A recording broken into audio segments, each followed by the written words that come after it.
Welcome back. As you know, I'm Eli the Computer Guy here for the Daily Blob, where I say, one of the things I'm really starting to appreciate about Butterscotch Biden is as America's first dead president, he was actually pretty slow, right? He would come out with these policy ideas, and my God, it took forever for him to get around to doing anything, right? So I could read the news. I could drink a cup of coffee. I could mull what was going on. Maybe I could go out that day, come back a day or two later, figure out what I thought that Butterscotch Biden was doing, and then I could come and do a commentary video. And that was a very relaxed way of being able to do tech commentary. The issue is our current president is so cracked out on Diet Coke. Holy crap, the story is already moving by the time I've uploaded the first video about things. Our mafioso in chief is doing things the way that the mafia does. And I think the results are going to be curious. Something to consider. This is coming from the BBC. So I was talking about this with Intel, right? So Intel. So this is the CEO of Intel.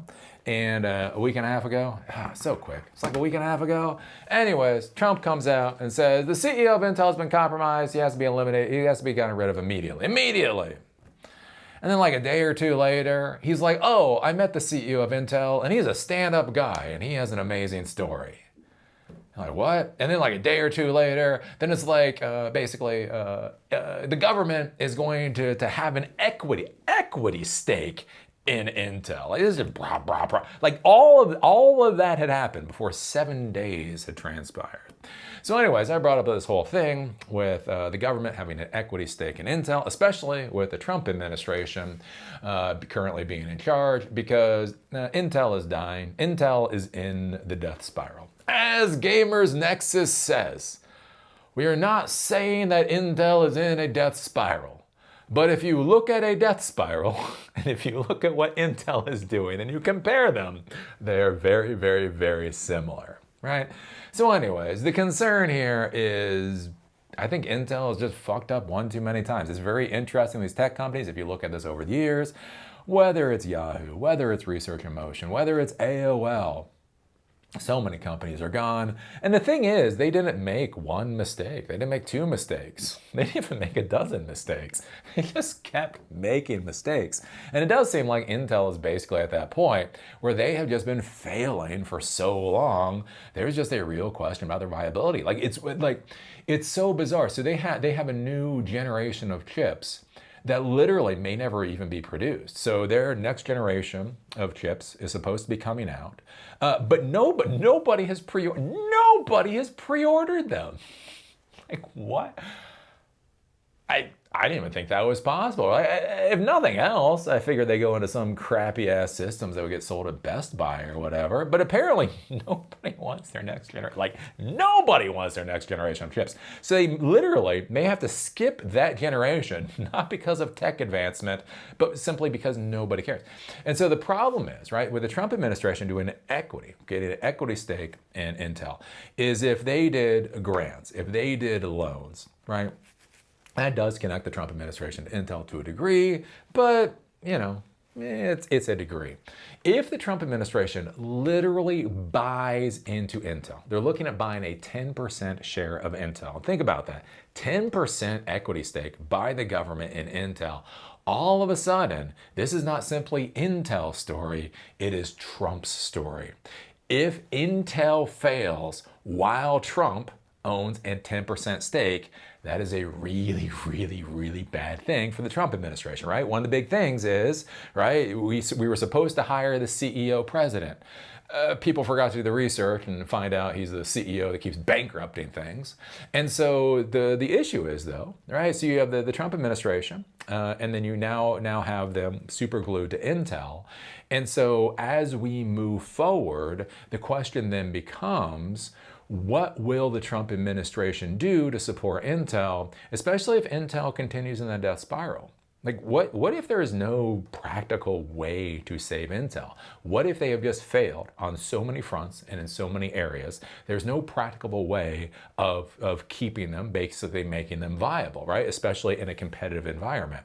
Well, as I've said before, right? There's the whole thing is like when you have a couple of people running away from the lion, right? You don't have to be the fastest. You just have to be faster than the other guy. And so if you pull out a baseball bat and you crack your buddy's knee, you win.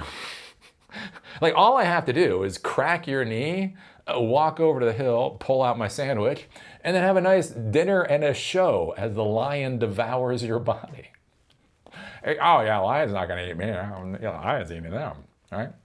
And so if the Trump administration is now disconnected to Intel, there has to be a real question about whether they're going to kneecap the other companies, right? TSMC is bringing fabs in the United States. Samsung, I think, is bringing fabs in the United States. So you have these companies that have already been strong-armed to bring fabs in the United States. If they start producing equipment that's better than Intel, what does that bode for them in regards to Trump? And so why this becomes interesting is you start to see the crony capitalism, the oligarchs basically circling this mess.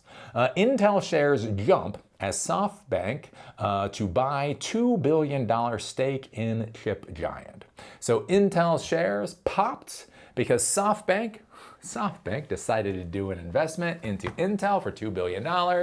Basically, the idea being, it does look like the Trump administration is going to get a 10% equity stake in Intel. And so the idea here is that this is a can't lose situation by Softbank. Softbank buys Intel equity. They know that Trump is not going to allow Intel to fail. Ergo, it's an easy investment, which is not a good sign for our field.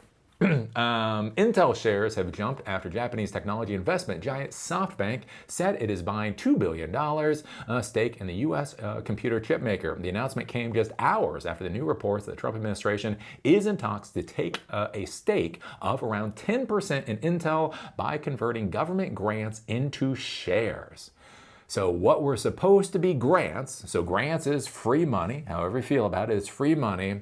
Now that's going to be turned into an equity stake with Intel.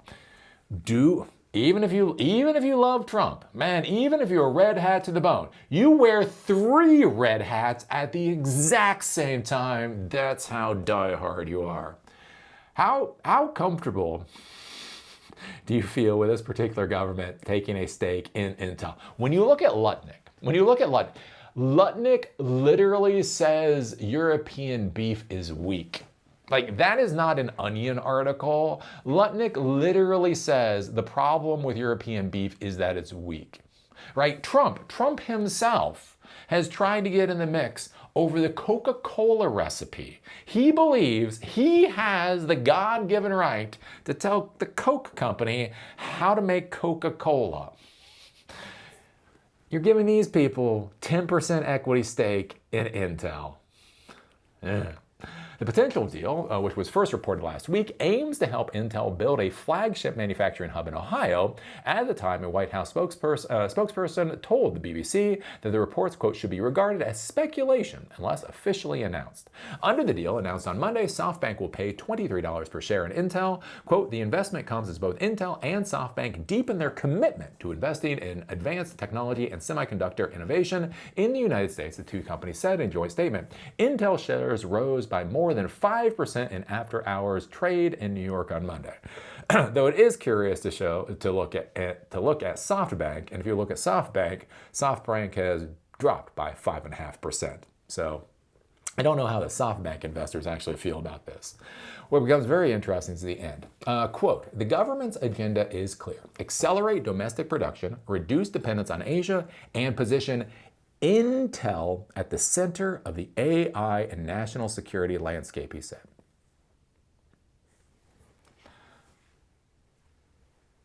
Think about what that really means, right? When you think about AI right now, do you think about Intel? Is Intel really that high on the radar when I talk about AI or whatever else, right? How often does AI come up?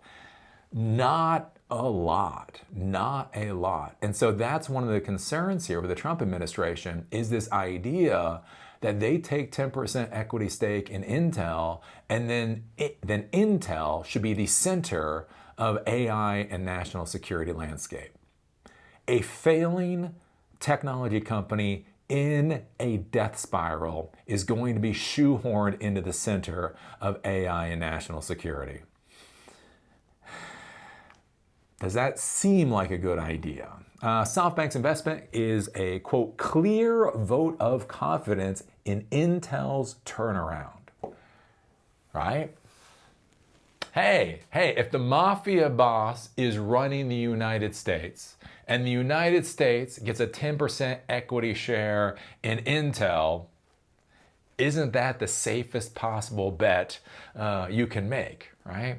As long as you're not TSMC, as long as you're not Samsung, as long as you're not one of these other companies that hasn't given over a chunk of your equity or whatever to the government, looks like a good thing from Intel's standpoint.